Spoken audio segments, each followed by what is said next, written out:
След срутванията е извършено аварийно укрепване на скалната църква.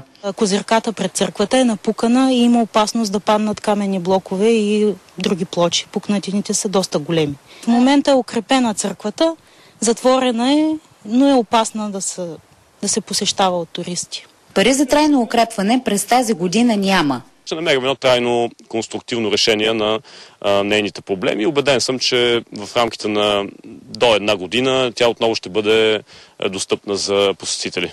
Въпреки напукванията, резервата не е опасен за посещение, казват специалистите. Стига да спазвате всички ограничителни табели.